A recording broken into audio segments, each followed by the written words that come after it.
Enfin, on posait une question, il y avait une tête de Blaise Matuidi générée en IA en fait dessus. Un abonné sur LinkedIn ne vaut pas un abonné par exemple sur Instagram, tu vois.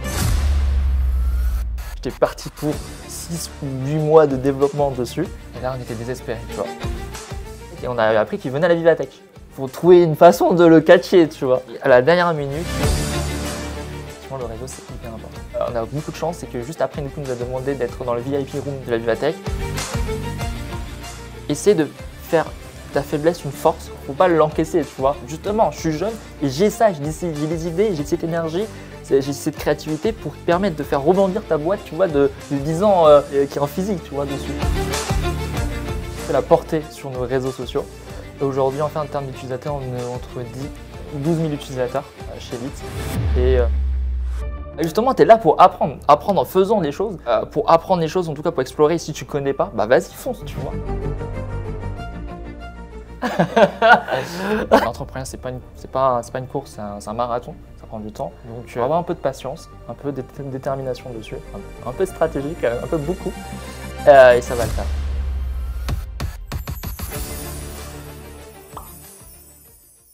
Salut Lucien. Salut Emma. Merci de venir nous parler de ton parcours sur le podcast étudiant entrepreneur en mode d'emploi. On est à l'IFRE. Oui, c'est ça. C'est ton école. Tu es en Master 2 actuellement ici. C'est ça, je suis en Master 2 en UX Design à l'IFRE. Ok. Et en parallèle, tu es en alternance. Oui, c'est ça. Tu es où en alternance? Je suis en alternance dans une boîte de télécom et en tant que UI et UX designer justement. Ok. Et en parallèle de tes études et de ton alternance, tu as lancé Litz. Oui. Litz, c'est un peu le Tinder du sport. C'est ça, c'est une application de mise en relation intelligente entre jeunes pour se motiver à faire du sport. On peut résumer ça au Tinder du sport. Ouais. Et aujourd'hui, tu as 750 000 participants sur l'application. Alors, effectivement, 750 000, en fait, c'est en tout cas la portée sur nos réseaux sociaux. Et aujourd'hui, en fait, en termes d'utilisateurs, on est entre 12 000 utilisateurs chez Litz. Et du coup, on avance petit à petit. Il y a les Jeux Olympiques qui arrivent, justement, pour qu'on soit prêt. On est toujours en phase de bêta, en bêta ouverte. Et on espère pouvoir sortir ça pendant les JO à Paris. Tu as fondé plusieurs entreprises avant Litz. C'est ça, oui. Oh, ça vient chez ça, genre. Tu vas nous en parler? Oui, alors en fait, il faut savoir que depuis le partir du lycée, entre première et terminale, j'ai découvert, on va dire, je ne savais pas si c'était vraiment ça l'entrepreneuriat, mais en tout cas, j'avais commencé à me passionner, on va dire, dans le design. Tu sais, quand tu es à cet âge-là, 17-18 ans, tu te cherches. Et c'est à ce moment-là, en fait, que là, je me disais, je fais mes choses de mon côté, mais pourquoi pas être rémunéré? Et du coup, je m'inscrivais en fait des sites de freelance, 5euros.com, chez Fiverr, pour effectuer mes premières missions. Et c'est comme ça, en fait, j'ai gagné mes premiers, on va dire, argent en tant que freelance à 17-18 ans. Et après, il y a le Covid qui est arrivé, justement. Je partais, en fait, avec cette expérience-là. Je me suis dit, pourquoi pas mettre au service des commerçants. Et en fait, j'ai créé du coup ma propre agence qui s'appelle Luplus. L'idée, c'est de proposer du coup aux commerçants de se digitaliser durant cette période-là. On a pu accompagner quelques commerçants dessus. C'était pas facile, travailler avec un client un peu plus long terme, avec des plus gros projets, mais c'était une de mes grosses expériences. Et après ça, en fait, le souci, enfin en tout cas comment je le ressentais les choses, c'est qu'à chaque fois, je donnais de la valeur, mais aux clients, tu vois. Et je me dis, mais pourquoi pas faire mon propre truc? J'avais les compétences pour. Et du coup, après, j'ai lancé plein de choses. Enfin, je voulais lancer ma propre site de vêtements, enfin ma propre marque. C'était c'était le plus gros, c'est une des plus gros échecs. On avait fait 2-3 ventes dessus, donc on n'était pas du tout rentable. Après, j'ai enchaîné la création en fait, du coup, d'une plateforme qui mettait en relation entre les entreprises et les alternants et les stagiaires qui recherchaient justement un emploi avec une IA. Et pareil, ça faisait un vide dessus. Et à chaque fois, en fait, j'apprenais durant mon parcours et au final, construire Litz dessus. Pourquoi ça a été un échec et pourquoi tu n'as pas continué Alors, en fait, à chaque fois, prenons l'exemple peut-être un prochain entrepreneur, c'était Alternos, la plateforme de mise en relation, les jeunes et les entreprises. Le souci, c'était que moi, je suis un mec qui est dans le technique. C'est-à-dire, effectivement, je suis dans le design et je sais dev, en fait. Je me suis dit, pourquoi pas faire la plateforme, tu vois. J'étais parti pour 6 ou 8 mois de développement dessus.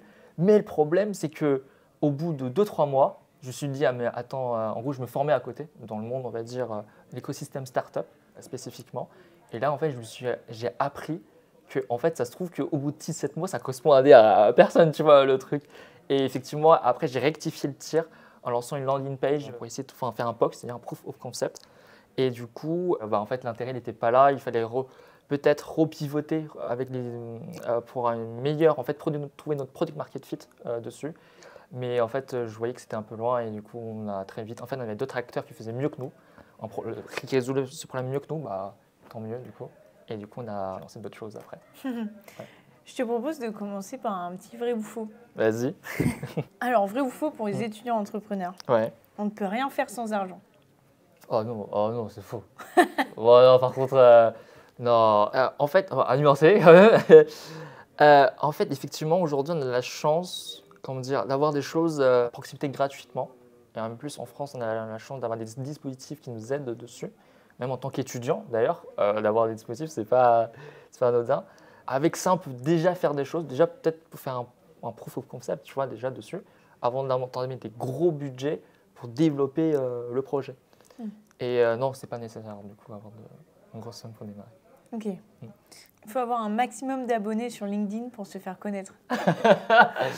Alors, l'intérêt de LinkedIn, c'est que déjà, en fait, c'est une plateforme, effectivement, c'est un peu niché, enfin, tout cas côté professionnel.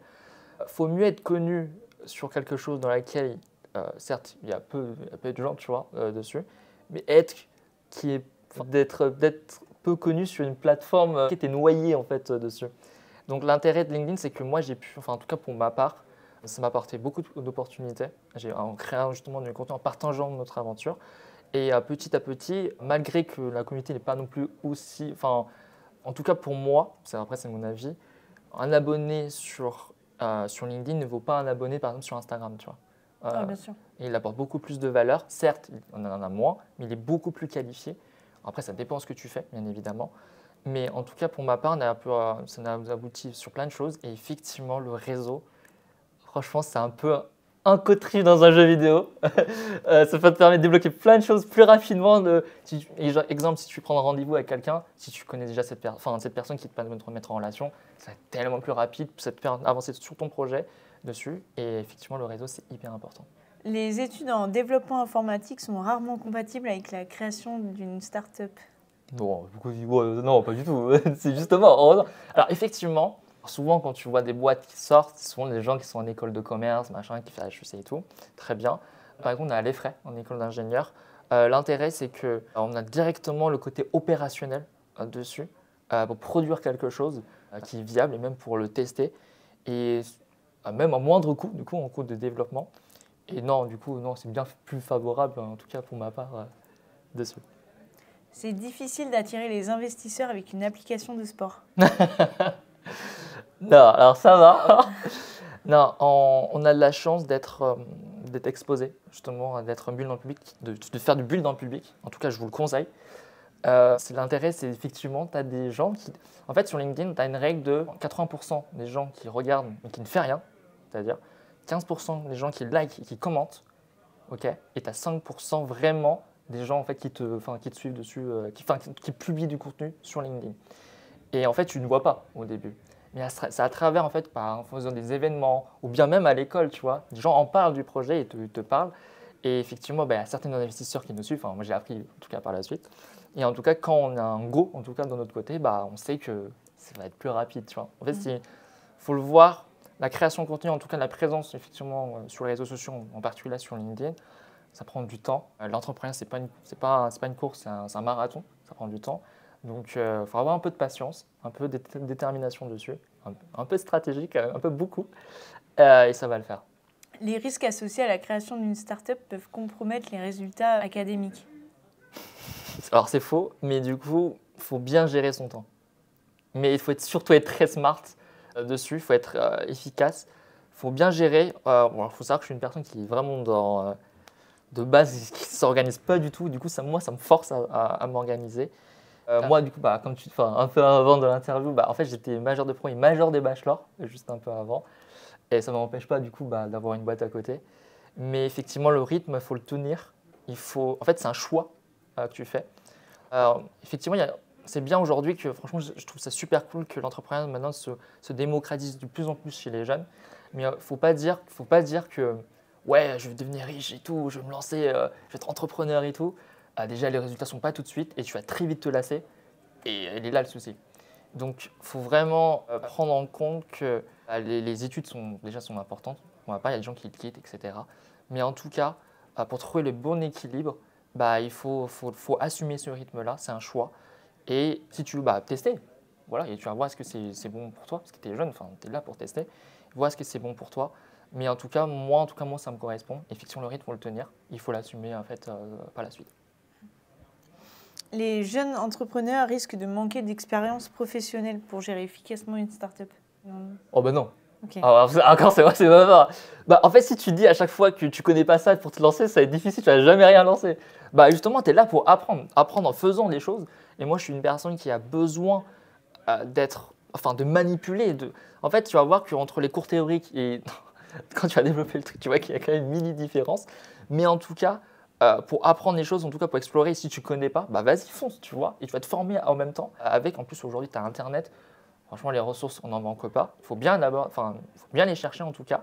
Mais tu y vas en même temps et tu vas apprendre dans le tas, quoi. Mais pourtant, tu es en alternance, tu es déjà sur le terrain. C'est ça. En tout cas, moi, j'ai de la chance d'être en alternance sur le terrain. Mais parfois, en fait, alors pourquoi moi, ça me pousse d'avoir une boîte à côté, c'est que moi, je suis une personne dans laquelle, pour vraiment explorer toute ma créativité, j'ai besoin de lancer, faut avoir ma propre vision des choses. Et souvent, en fait, quand tu es dans une boîte, on te limite sur ce tâche spécifiquement. Alors, en fait, ça dépend des boîtes que tu es, mais du coup, ça t'apprend pas. En tout cas, pour moi, je n'apprends pas grand-chose. Tu apprends plus de choses en faisant les choses toi-même, même en lançant en freelance, une boîte à côté, que d'être en alternance ou bien même avoir des cours théoriques dessus. Les meilleurs moyens, c'est de lancer. Les jeunes entrepreneurs manquent souvent de crédibilité auprès des partenaires commerciaux. Oui, un gros oui. Ah ouais. Ça dépend de ton physique. Si tu te ressembles, si tu as 18 ans, tu te ressembles à un gars de 30 ans, peut-être ça passe, tu vois.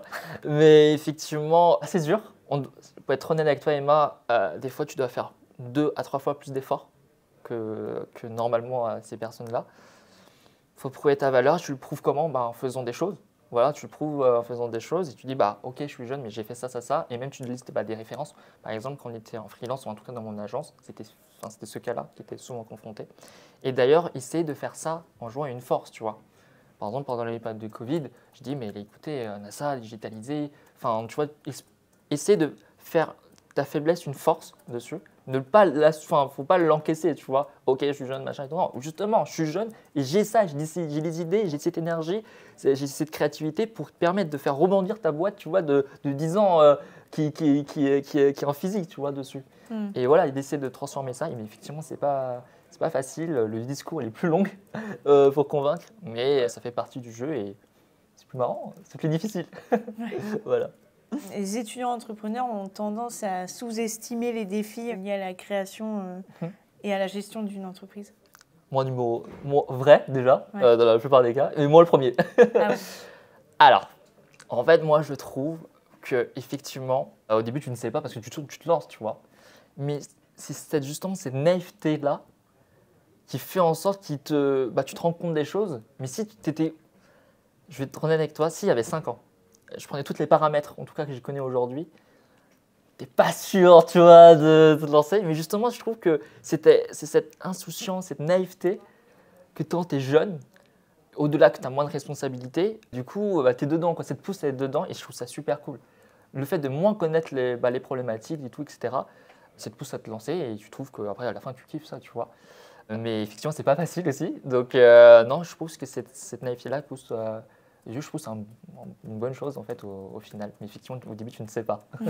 Voilà. Sur LinkedIn, tu écris J'ai l'intime conviction que qu'importe le milieu d'où l'on vient, on peut créer quelque chose de grand. Pourquoi tu écris ça?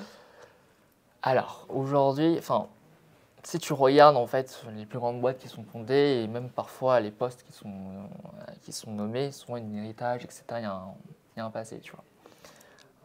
Moi, je pars du principe, en tout cas, moi, j'ai de la chance d'avoir, en tout cas, d'être né dans une famille dans laquelle j'ai de quoi manger, une chambre, tu vois, un ordinateur, on ne se rend pas compte, mais genre avoir des ressources nécessaires, mais surtout de montrer que malgré que tu es jeune comme tu disais, malgré que peut-être tu n'as pas assez de compétences, machin, mais si tu es hyper déterminé, que tu es hyper… Enfin, tu sens que tu peux être capable de meilleur, bah vas-y, tu vois, go changer les choses. Et même, en réalité, il y a plusieurs raisons, en tout cas, je vous lance dans l'entrepreneuriat. Une des raisons, c'est que, en fait, j'ai envie de prouver aussi à moi-même que je suis capable de bien plus. On n'a qu'une vie, tu vois.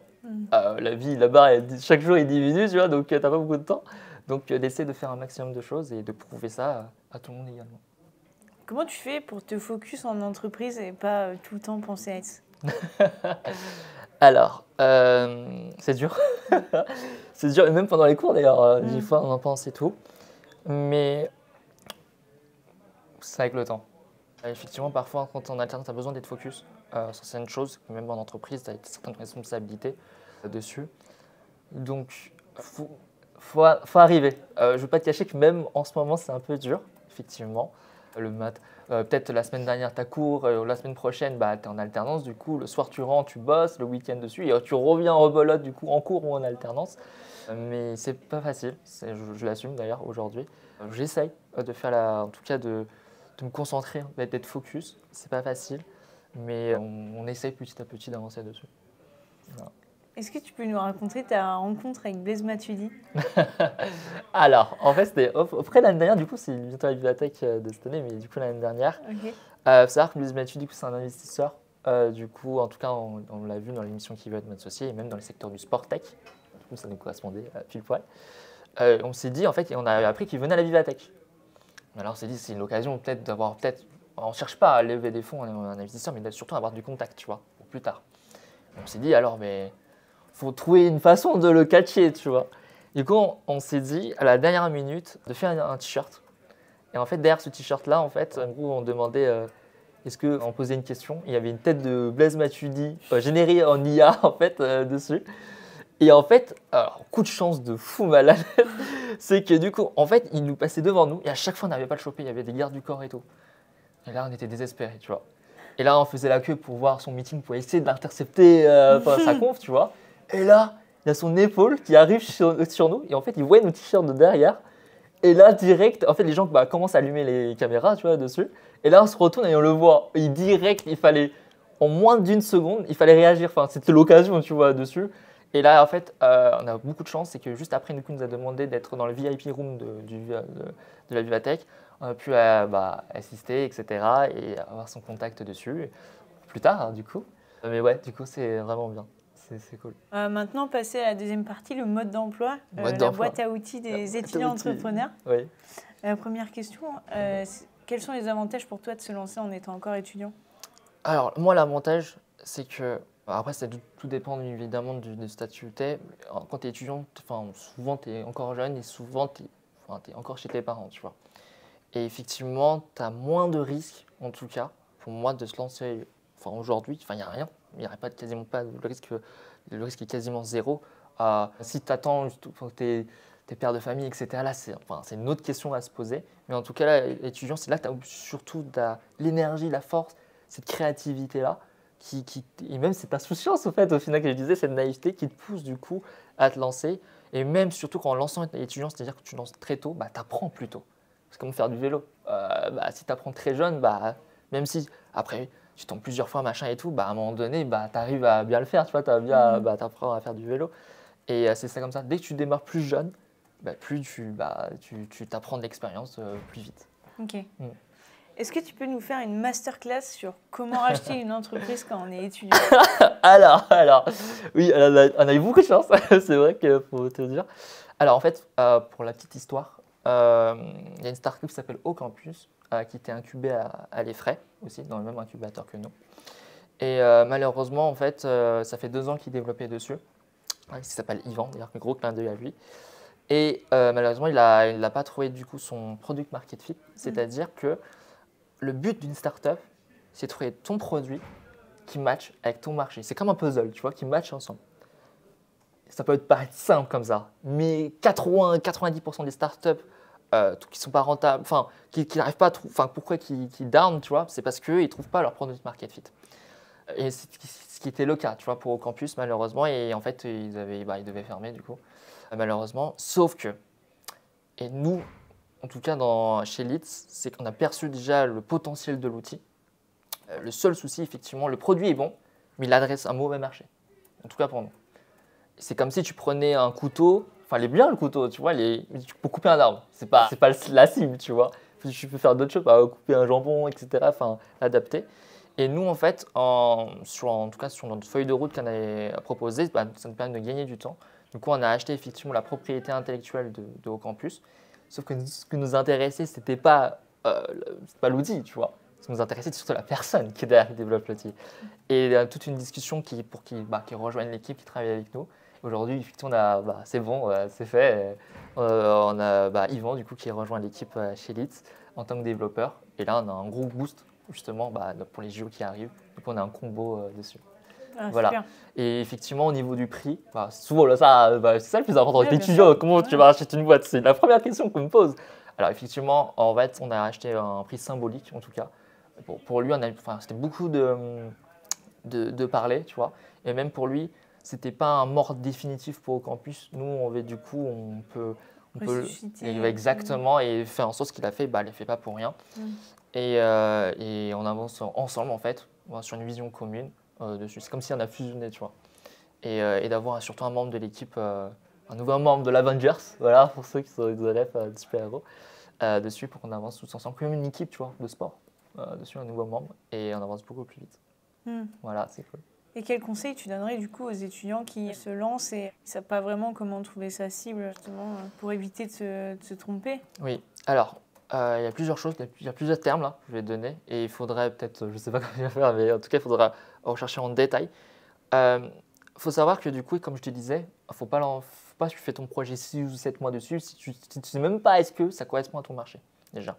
Donc effectivement, l'idéal c'est soit tu lances ce qu'on appelle un POC, c'est-à-dire un Proof of Concept, pour prouver que ton concept il y a de l'intérêt. Tu peux le faire à travers une landing page ou bien une vidéo, Reels, un truc qui prend très peu de temps à faire pour tester une idée. Ou bien si tu veux aller un peu plus loin, tu peux créer ce qu'on appelle du coup un MVP, un Minimum Viable Product. Alors c'est quoi? C'est construire ton produit ou bien ton service, un minimum, ok, et dans laquelle tu vas pouvoir directement aller au contact du marché. Et c'est ça le plus important, que ce soit un POC ou un MVP, c'est d'être au contact du marché le plus rapidement possible et du coup d'avoir des feedbacks. Et c'est avec ces feedbacks-là, tu vas pouvoir itérer et créer du coup à chaque fois, tu vas te rapprocher entre guillemets de la vérité. Plus tu itères, plus tu prends des retours utilisateurs ou bien des clients et tu vas pouvoir itérer et tu vas mieux connaître ta cible petit à petit et tu vas pouvoir même parfois en fait, c'est souvent ce qu'on fait, faire ce qu'on appelle en fait un pivot, c'est-à-dire qu'on se rend compte que la cible qu'on était au final ou bien le produit, elle n'était pas adéquat, on rechange dessus de cible ou bien du produit pour réadapter sur le marché pour essayer de trouver ce product market fit. Et quels sont tes conseils pour un étudiant qui souhaite améliorer ses stratégies de communication et marketing? L'intérêt de l'entrepreneuriat, c'est que justement, tu es obligé de toucher un peu à tout, et même te former un peu à tout. Même si moi, en tout cas, je ne suis pas un mec qui est dans la communication de base, je suis designer, même pas développeur, tu vois, pour te dire. Et il faut apprendre sur le tas. Alors, moi, ce que je conseille, c'est que déjà, en fait, faut se former. Là, on peut passer 1 heure sur le sujet, je pourrais limite donner des cours dessus, tu vois, mais ce n'est pas le but. Mais en tout cas, moi, au début, effectivement, je n'ai pas de stratégie. Je ne peux pas lancer comme ça. Et c'est petit à petit, essayer de documenter tes stats et tout, tu essaies de comprendre pourquoi ça ne marche pas, etc. Et petit à petit, tu essaies d'améliorer ton stratégie dessus. Mais effectivement, en fait, la meilleure. Après ce podcast, par exemple, si vous vraiment vous améliorez en communication et tout, essayez de vous former en tout cas sur YouTube, en tout cas sur le sujet, c'est comme ça que j'ai appris.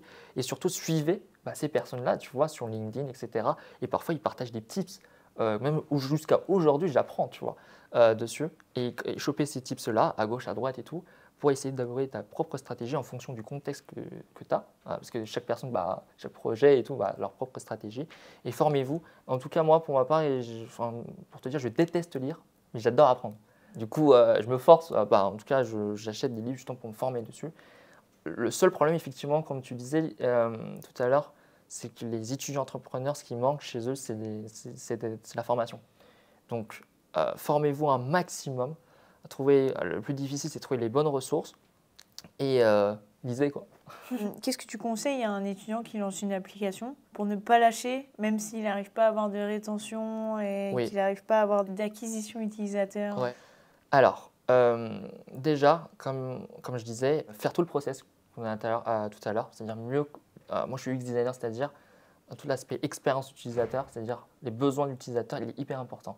Donc, pour faire ça, il faut que tu ailles au contact avec eux. Genre, essayer de les interviewer. Même au-delà de l'aspect application, faire tout du travail en amont, tu vois. Tu peux très bien créer une application, mais si ça ne correspond à personne, ça ne sert à rien de son projet. Donc, il est hyper important de faire tout cet aspect de recherche utilisateur, d'interview, de sondage, connaître ton marché, connaître tes utilisateurs qui vont utiliser cette solution-là, qui au final, ça se trouve, toi, tu as une idée peut-être d'application, mais ça se trouve que la meilleure idée, c'est peut-être une plateforme web. Tu ne sais pas, tu vois. Tu peux pivoter du coup, comme je disais avant. Donc, faire tout un aspect de recherche utilisateur et surtout pour l'acquisition, commencer step by step. Prenons l'exemple sur Leeds, on n'a pas un one-shot déployé sur toute la France. Le premier truc qu'on s'est dit, c'est une application de sport, on est à les frais, notre type c'est des jeunes, il y a un assaut de BDS tu vois, qui est disponible, on propose au BDS de créer des événements et dans lesquels les étudiants peuvent justement se motiver ensemble à faire du sport. Et c'est comme ça on a de nos 300 premiers utilisateurs, tu vois. Et c'est comme ça en bêta fermée, donc tu commences petit à petit.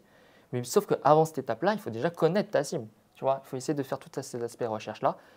Donc commencez petit à petit, ne visez pas trop grand dès le début, et surtout avec vos moyens à vous, et d'itérer petit à petit dessus pour correcter le tir et d'améliorer dessus, quoi. Voilà. Super. Salut, du coup c'était Lucien de Leeds. Et Leeds, du coup, c'est une solution de mise en relation intelligente entre jeunes pour se motiver à faire du sport, du coup le Tinder du sport. Et si j'avais un conseil à vous donner, c'est de voir l'entrepreneuriat comme un jeu vidéo, donc comme vous jouez, et chaque challenge, chaque point que vous rencontrez, c'est un boss, tu vois, un boss final à vous rencontrer. Et si vous le battez, vous avancez en niveau, vous montez en expérience, en XP, et voir ça comme un jeu vidéo et amusez-vous bien, quoi.